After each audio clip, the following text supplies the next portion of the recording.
Selamat bertemu kembali kepada saudara sekalian.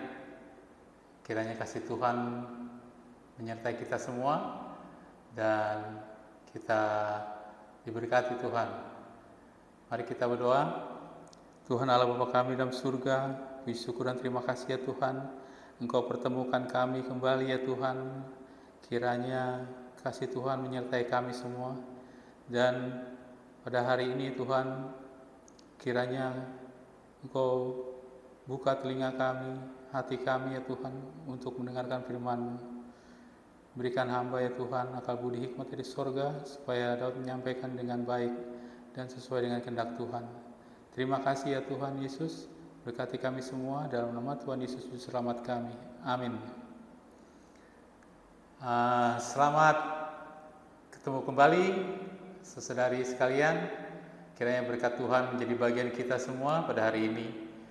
Saya rindu untuk membagikan firman Tuhan kembali pada hari ini. Sekarang kita akan mempelajari tentang Nuh. Kita akan belajar tentang Nuh. Banyak yang kita dapat pada hari ini tentang Nuh. Kita sudah mempelajari tentang Kaleb dan Yosua, tentang Musa, bagaimana akhir zaman ya sekarang ini dengan masa yang lalu itu sangat erat hubungannya apa yang kita lakukan.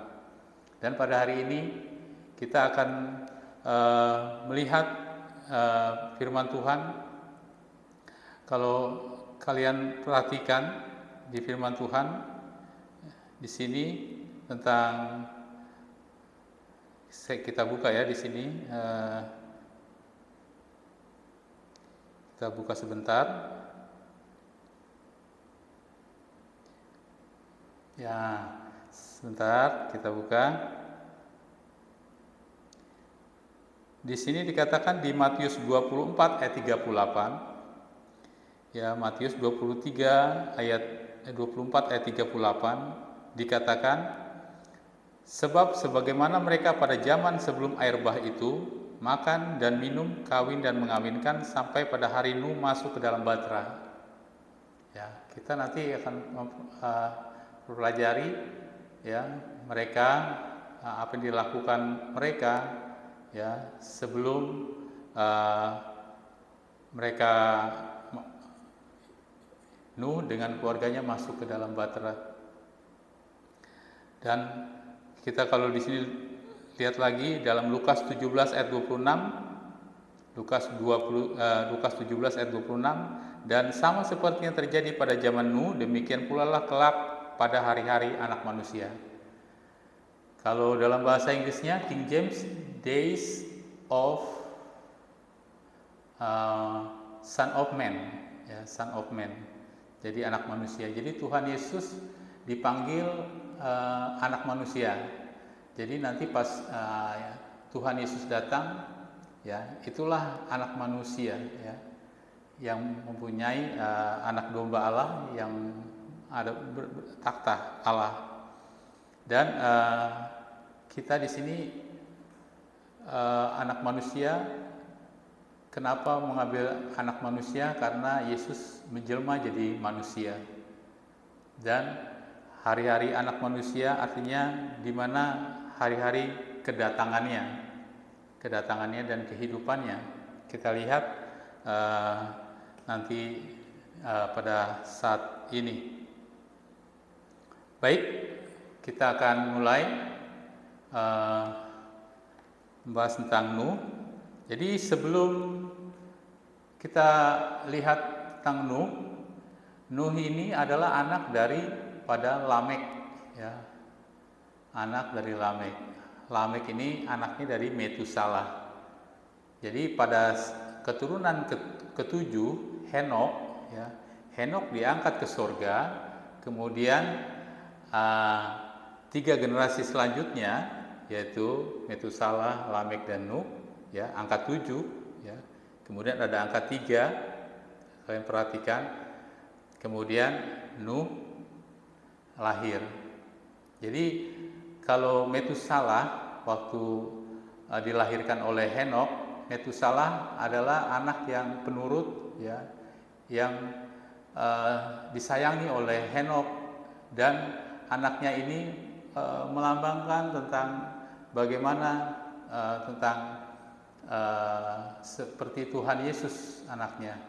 Gambaran Henokh sangat menyayanginya, tetapi diberi nama Metusalah. Metusalah adalah mati, dan setelah mati ada penghakiman, itu namanya Metusalah. Jadi Metusalah itu mati pada saat tahun-tahun, yaitu 600 tahun Nuh hidup, ya. Pas air bah sebelum turun, dia sudah mati dulu, tapi tahunnya tahun yang sama pada saat air bah datang, sebelum datang. Jadi Metusalah mati, ya, sebelum penghakiman, yaitu air bah datang. Tapi tahunnya tahun yang sama, ya, tahun yang sama, tahun 600 waktu Nuh hidup. Maksudnya tahun Nuh berumur 600 tahun. Jadi yang di sini yang kita lihat, Nuh, ya, ditemani oleh dua, ya. Nuh ditemani oleh dua, yaitu yang hidup pada zamannya, karena Henokh telah terangkat ke surga. Nuh ditemani oleh Metusalah, kakeknya, dan Lamek, orang tuanya.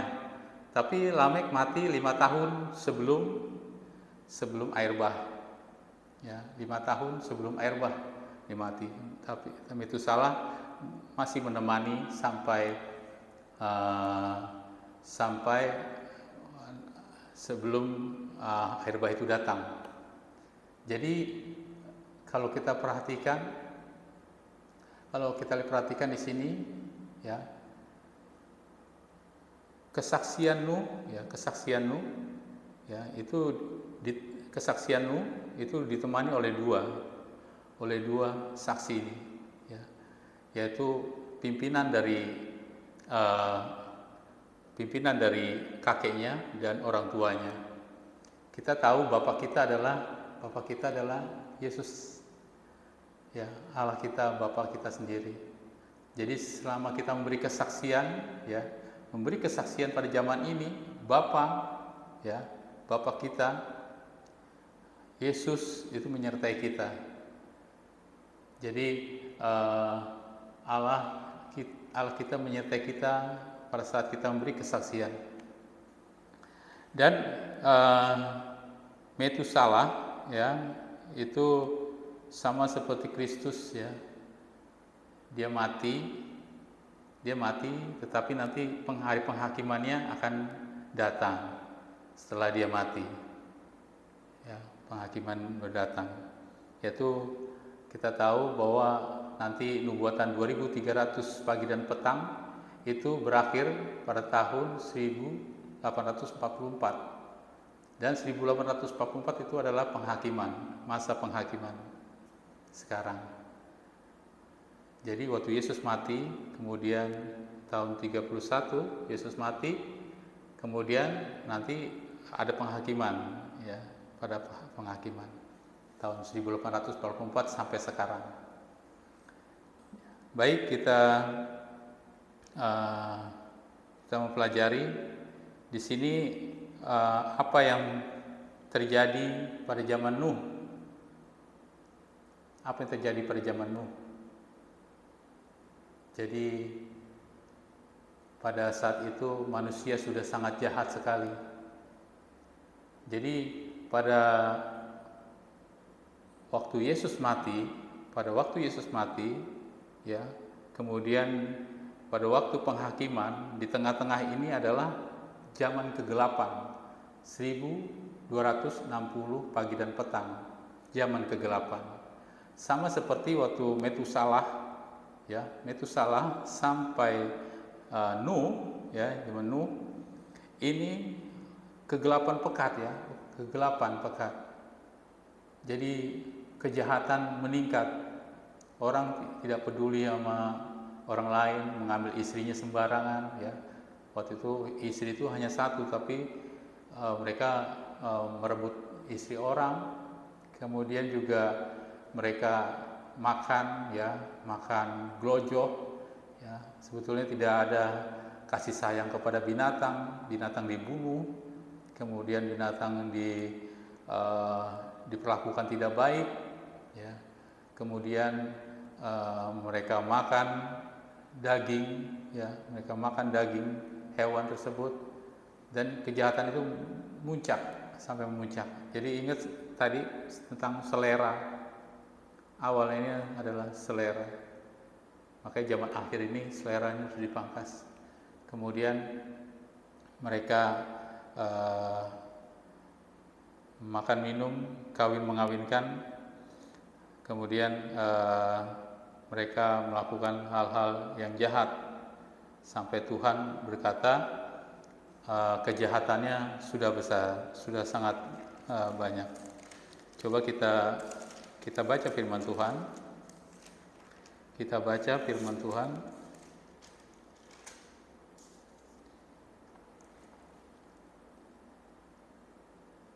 Jadi Kejadian 6 ayat 1 sampai 8, ya. Ketika manusia itu mulai bertambah banyak jumlahnya di muka bumi, dan bagi mereka lahir anak-anak perempuan, maka anak-anak Allah melihat bahwa anak-anak perempuan manusia itu cantik-cantik, lalu mereka mengambil istri dari antara perempuan-perempuan itu, siapa saja yang disukai mereka. Berfirmanlah Allah, Rohku tidak akan selama-lamanya tinggal di dalam manusia, karena manusia itu adalah daging, tetapi umurnya akan 120 tahun saja.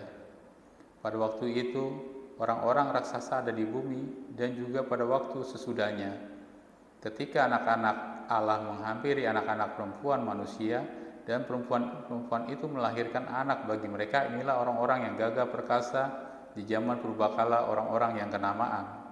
Ketika dilihat Tuhan bahwa kejahatan manusia besar di bumi, dan bahwa segala kecenderungan hatinya selalu membuahkan kejahatan semata-mata, maka menyesallah Tuhan bahwa Ia telah menjadikan manusia di bumi, dan hal itu memilukan hatinya. Berfirmanlah Tuhan, Aku akan menghapuskan manusia yang telah Kuciptakan itu dari muka bumi, baik manusia maupun hewan dan binatang-binatang melata dan burung-burung di udara. Sebab itu aku menyesal bahwa aku telah menjadikan mereka, tetapi Nuh mendapat kasih karunia di mata Tuhan. Jadi ayat yang ke-8, ya, ayat ke-8, Nuh mendapat kasih karunia. Jadi kita hanya kasih karunia saja untuk nanti air bah kalau datang, Tuhan menyuruh masuk Nuh dan keluarganya diselamatkan, ya. Kemudian sampai di bawah kapal itu, sampai Tuhan sendiri nanti yang mengandaskan kapal, menutup pintu dan membuka pintunya, yaitu hanya semua Tuhan semua. Jadi kasih karunia Tuhan. Di akhir zaman juga demikian. Nanti kalau Tuhan sudah mencurahkan Roh-Nya, baru mulailah pekabaran Tuhan. Dan di akhir zaman, ya, sebelum Tuhan memeteraikan hamba-hambanya, Tuhan berkata kepada 4 malaikat yang akan membinasakan bumi,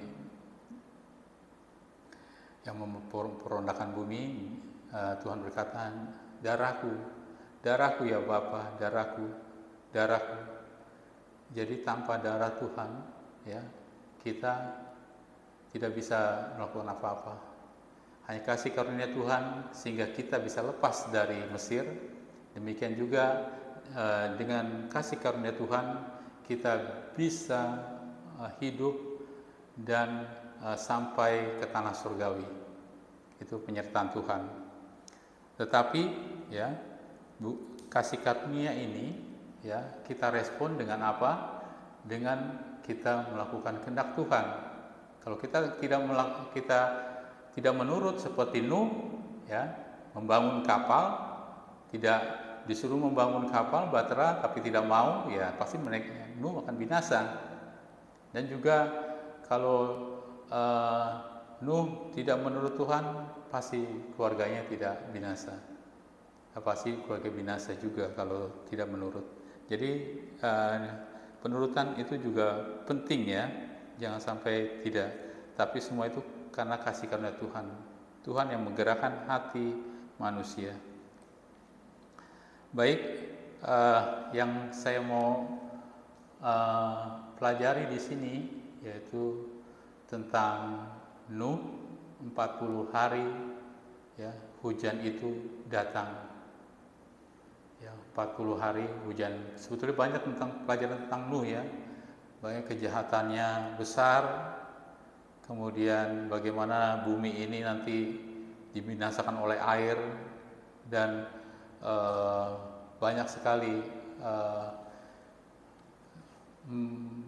bangsa-bangsa yang pandai-pandai, ya orang-orang yang pintar, dia berpikir tidak mungkin ada hujan akan membinasakan bumi ini, tidak mungkin. Semua ahli pengetahuan, kemudian orang-orang pintar bilang demikian. Tetapi firman Tuhan itu orang pintar tidak dapat menyelaminya. Ya. Firman Tuhan akhirnya digenapi, ya, hujan membinasakan bumi ini. Nanti kita pelajari lebih banyak, tetapi kita sekarang fokus 40 hari ini. Jadi setelah Nuh, ya, suruh Tuhan masuk ke dalam Bahtera, masuk ke dalam Bahtera, karena Nuh dan keluarganya, Nuh lah yang dilihat benar di mata Tuhan. Dan Nuh menyelamatkan 7 orang, 7. Ya, ingat angka 7 ini pentingnya, 7. Nuh menyelamatkan 7 orang, yaitu keluarganya. Kemudian suruh masuk ke dalam Bahtera, dan Tuhan menutup pintu Bahtera tersebut dan tunggu 7 hari lagi. Jadi angka 7 coba dipikirkan saudara-saudari sekalian, apakah 7 ini? Jadi sebelum pintu kasihan ditutup, ya, Bahtera ditutup, Nuh suruh masuk, yaitu ada 7 keluarga, 7 masuk, kemudian tunggu 7 lagi. Jadi setelah pintu kasihan, ya, jadi sebelum dan sesudah pintu kasihan, sebelum dan sesudah pintu kasihan itu ada 7 tentang bagaimana hubungan dengan Allah, dan bagaimana hubungan manusia dengan Allah juga. Hubungan manusia dengan Allah, ini hubungan dengan manusia dengan Allah, ya, sebelum pintu kasihan, yaitu tentang Sabat, ya, penyembahan kekuasaan Tuhan. Jadi hari Sabat itu di mana ada kekuasaan Allah, ada gelar Allah, dan Allah, ada nama Allah. Disitulah yang terpenting hari Sabat ini, kita mengetahui siapa Allah kita, ya. Kemudian kalau kita sudah mengetahui siapa Allah kita, mengenal Allah kita, 7, ya, pintu kasihan ditutup, ya. Kemudian baru 7 lagi, yaitu kita mengenal Allah kembali, ya. Jadi pertentangan hari Sabat itu sebetulnya sudah ada, ya, sudah ada sebelum pintu kasihan tutup. Nanti sampai sekarang ini, sebelum pintu kasihan ini udah pertentangan ada, ya. Tetapi pas pintu kasihan ditutup, nah itulah mulailah pemberontakan, ya, umat-umat Tuhan mau dibunuh, ya, karena hari Sabat ini, ya, tentang hari Sabat ini. Jadi kalian perhatikan itu semua, bagaimana penyembahan itu begitu penting. Dari mulai sekarang, sebelum pintu kasihan tutup dan setelah pintu kasihan ketutup. Nah setelah itu, ya, 40 hari hujan turun. 40 hari hujan turun, ya, perhatikan hujan turun. Kemudian buku Ellen White mengatakan ada orang, ya, yang berenang ke kapal Nuh, ya, untuk menyelamatkan diri. Dia megang kapal Nuh, ya, mungkin sampai naik mungkin ke kapal Nuh, tapi pintunya kan ketutup semua kan, ada naik, tetapi mereka tidak bertahan. Ombak besar, ya, dari dalam, hujan dari atas, gelombang, ya, kebentur-bentur, bergetar. Jadi kapal itu bergetar begitu hebat sehingga lepaslah tumpuan kaki mereka dan pegangan kaki mereka, dan mereka dimakan oleh ombak, binasa oleh ombak.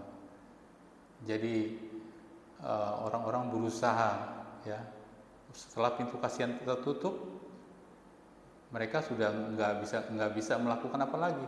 Mereka berusaha untuk mencari firman Tuhan, lapar akan rohani, tetapi nggak akan terpuaskan. Ya, tidak akan terpuaskan. Mereka mau mengadakan reformasi kembali, ya, tidak akan ada, karena tidak ada Roh Allah di situ. Roh Allah sudah meninggal, bukan meninggalkan, tapi mereka sudah meninggalkan Roh Allah. Jadi pintu sudah tertutup. Nah, kemudian pada saat itu, ya, selama 40 hari ini, kemudian air sudah mulai menggenangi seluruh, ya, permukaan bumi, termasuk gunung-gunung, ya, gunung-gunung, ya, itu akhirnya tertutupi oleh air bah. Kita tahu bahwa air ini melambangkan bangsa-bangsa, ya. Air bangsa-bangsa, orang banyak, kalau bilang orang banyak air pada akhir zaman ini, yang lambangnya. Kalau orang-orang banyak sudah menutupi gunung-gunung, ya, sudah menutupi gunung-gunung, maka gunung-gunung ini apa melambangkan? Gunung-gunung ini di mana kita kalau berdoa itu di atas gunung. Waktu Elia ke gunung berdoa, Musa ke gunung berdoa, semuanya itu doa. Jadi gunung itu tempat perlindungan, tempat penyembahan kepada Allah. Ya, bila mana ini sudah tutup sama air, ya, ketutup sama air, tidak ada lagi gunung-gunung. Ya, saya maksudkan di sini adalah gereja kita. Ya, gereja kita ini sudah dikuasai bangsa-bangsa, airnya sudah menutup. Ini makanya tahun 2020 yang kemarin global, gereja-gereja ditutup. Nah, itu kita lihat, itulah air sudah menutupi, bukan dengan kehendak Tuhan tapi kehendak manusia, sehingga gunung-gunung itu tertutup, bukan karena Tuhan tetapi karena manusia, kejahatan manusia meningkat, ya, sehingga tertutuplah gunung-gunung tersebut.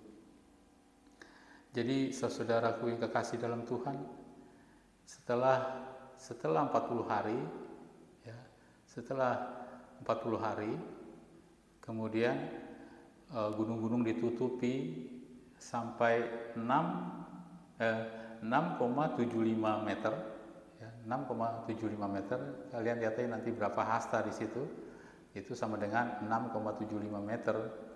Nah, setelah itu baru air itu berhenti, kemudian dia tidak tinggi lagi, tidak turun lagi, berhenti, dan itu berkuasa selama 150 hari. Kalau kalian perhatikan 150 hari itu kalau 3 bulan bisa dibilang itu 3 bulan, karena 5 bulan, angka 5 bulan. 150 hari itu 5 bulan. Ya. Jadi kalau kita lihat angka 5 ini, ya, bagi waktu penciptaan, bagaimana binatang itu muncul dari air. Kuasa-kuasa burung, malaikat-malaikat bisa dijadikan itu penguasa langit, ya, yang jahat itu memberikan kuasanya. Kemudian penguasa dari air muncul bangsa-bangsa. Ya, kita tahu nanti di akhir zaman itulah 150 hari 5 bulan, ya, angka 5 itu mulai berkuasa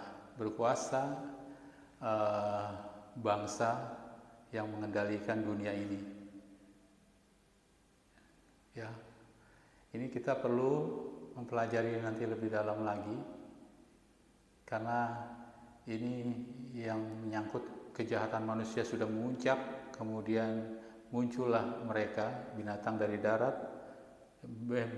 laut, kemudian dari darat, kemudian mereka bersatu, kemudian melawan anak manusia. Anak manusia adalah Tuhan Yesus. sendiri, ya, melawan, dan umat-umatnya. Jadi umat Tuhan diberikan kuasa untuk menginjak nanti, ya, berikan kuasa untuk mengalahkan mereka. Saudara, kita lihat lagi kemudian apa yang terjadi. Di sini ayat 8, ya, maksudnya Kejadian 8 ayat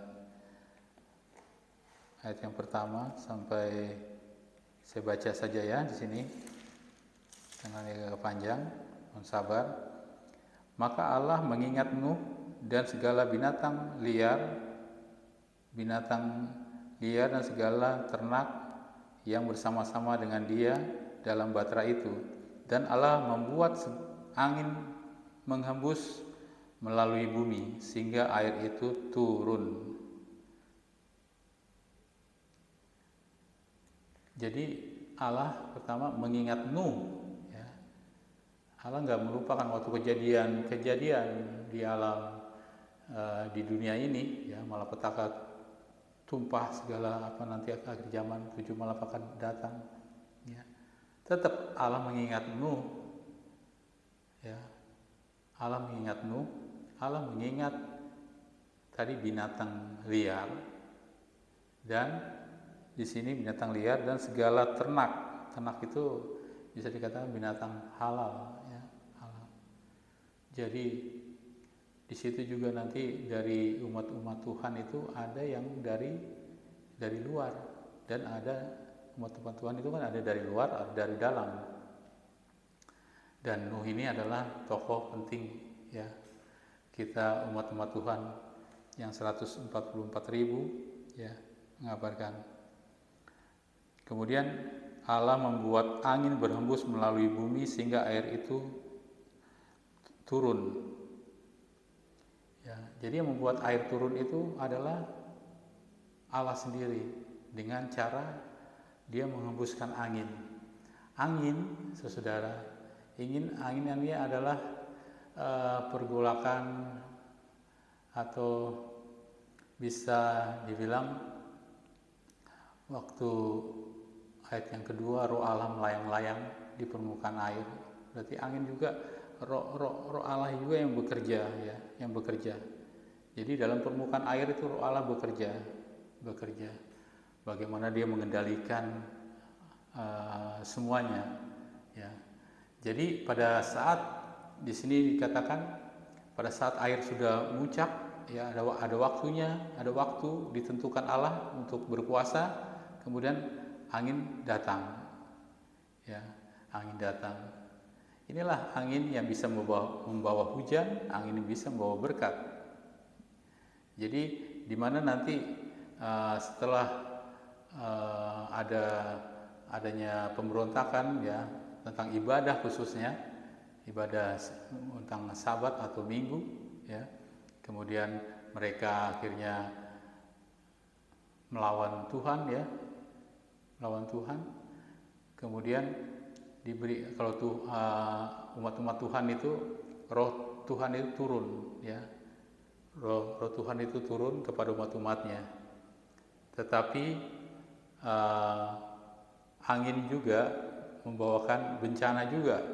Jadi ada dua, ya, angin membawakan hujan, ada angin membawakan bencana. Bencana buat orang-orang yang tidak menyembah Tuhan dan berontak, dan menjadi berkat bagi umat-umat Tuhan, ya, karena umat-umat Tuhan itu menurut dan menyembah Tuhan yang benar. Kemudian kalau kita baca di sini, ya, ditutupilah mata-mata air samudera raya serta tingkap-tingkap di langit, berhentilah hujan lebat dari langit. Jadi hujan, ya, berhenti, kemudian mereka makin surut, makin berkurang, kemudian sesudah itu 150 hari yang tadi itu berkuasa 150 makin berkurang. Dalam bulan ke-7, pada hari yang ke-7 belas bulan itu terkandaslah Batar itu pada pegunungan Ararat. Ya, yang menarik di sini pada bulan yang ketujuh, pada hari yang ke-17 bulan itu, terkandaslah Batra itu. Jadi Batra akan terkandas, ya, akan terkandas ini artinya terkandas itu dia udah settle ya, udah settle. Jadi gereja kita ini kan akan settle kembali, ya, akan settle kembali bila mana di sini dikatakan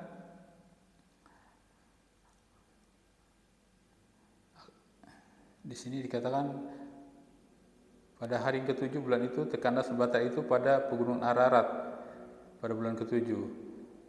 Jadi terkandas ini artinya gereja kita udah settle, dan pada tanggal 7 bulan ke-7, ya, di sini dikatakan dalam bulan yang ke-7 pada hari yang ke-7.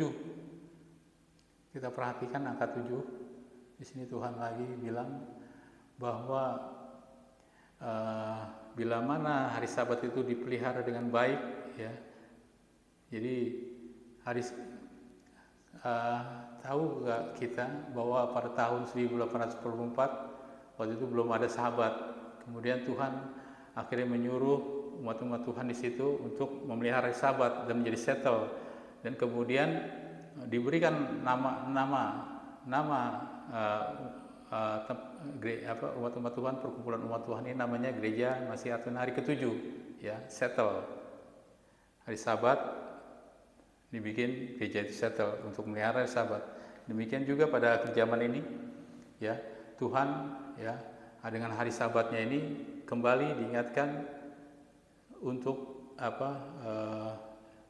gereja itu dapat berdiri, ya, di Batu Karang itu. Jadi kita dihimbau lagi tentang hari Sabat ini.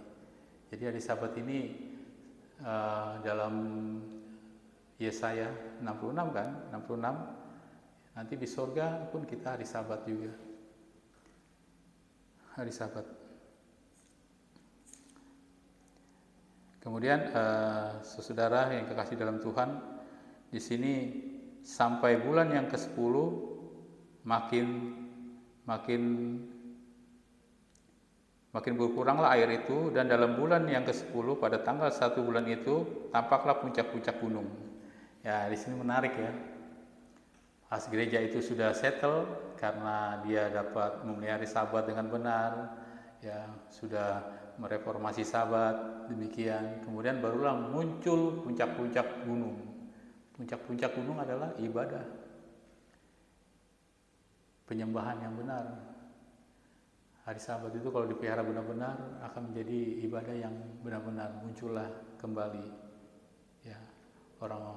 Jadi gunung-gunung itu melambangkan di mana umat-umat Tuhan, ya, menjadi tempat perlindungan, ya, tempat perlindungan. Dan gunung-gunung ini juga Tuhan melambangkan Gunung Sion. Makanya 144.000 itu siapakah yang bertahan? Maksudnya bertahan itu ada 144.000 umat Tuhan itu berdiri dengan anak domba itu di gunung Sion. Jadi di gunung Sion itu, di gunung itu ada umat-umat Tuhan, ada anak domba yang disembelih, ya, anak domba yang disembelih, Tuhan kita, Tuhan Yesus yang mati untuk kita, untuk umat-umatnya. Dan di situ melambangkan hal-hal yang indah, ya, di mana kita dapat mengenal Tuhan kita melalui pengorbanan Tuhan.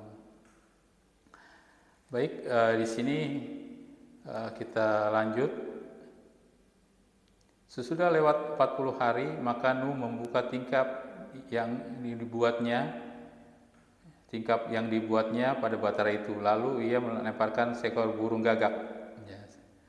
Lalu burung itu terbang pulang pergi sampai air itu menjadi kering di atas bumi. Kemudian dilepaskannya seekor burung merpati untuk melihat apakah air itu sudah berkurang dari bumi. Tetapi burung merpati tidak mendapati tempat tumpuan bagi kakinya, dan pulanglah ia kembali mendapatkan Nuh di dalam Batra itu, karena di seluruh bumi masih ada air. Lalu Nuh mengulurkan tangannya, ditangkapnya burung itu dan dibawanya masuk ke dalam Batra. Dan ia menunggu 7 hari lagi, kemudian dilepaskan burung merpati itu dari Batra. Menjelang waktu senja pulanglah burung itu mendapatkan Nuh, dan pada paruhnya dibawanya selai daun zaitun yang segar. Dari situlah diketahui Nuh bahwa air itu sudah berkurang dari atas bumi. Selanjutnya tunggulah pula 7 hari lagi. Kemudian dilepaskan burung merpati itu, tetapi burung merpati itu tidak kembali lagi kepadanya. Kemudian dalam tahun ke-6, pada tahun ke-601 dalam bulan pertama pada tanggal 1 bulan itu sudahlah kering air itu dari bumi. Kemudian Nuh membuka tutup batra dan melihat-lihat, ternyata muka bumi sudah mulai kering. Dalam bulan ke-20 pada bulan kedua, pada hari yang ke-27 bulan itu bumi sudah kering. Jadi kalau kalian perhatikan ya, tanggal 17 ya, di sini tanggal 17. Maaf sini ya, saya lihat di sini ya. Tanggal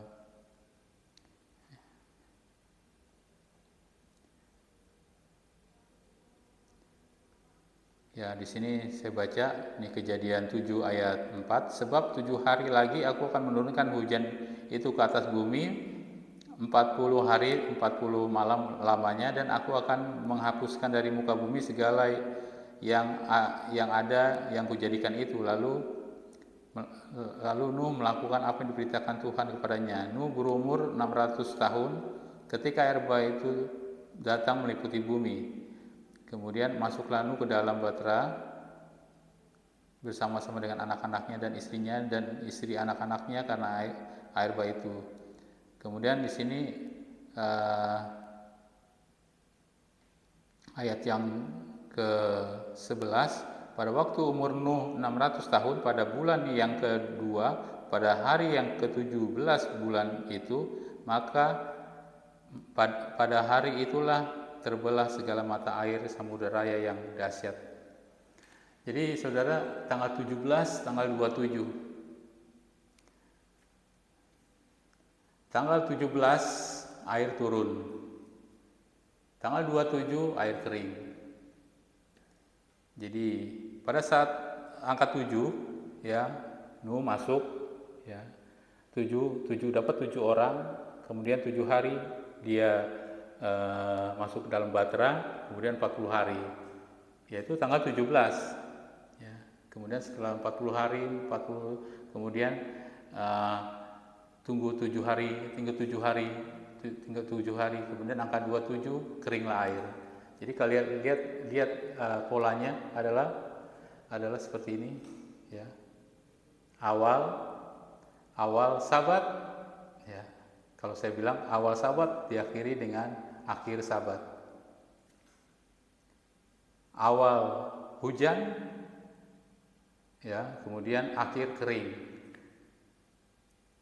Awal penuh sengsara, kalau saya bilang di dunia ini sekarang, awal ini penuh sengsara ya, penuh dengan pencobaan, tetapi pada endingnya kita akan di surga. Sekarang ini kita ada masalah. Jadi kenapa Nuh berumur 600 tahun?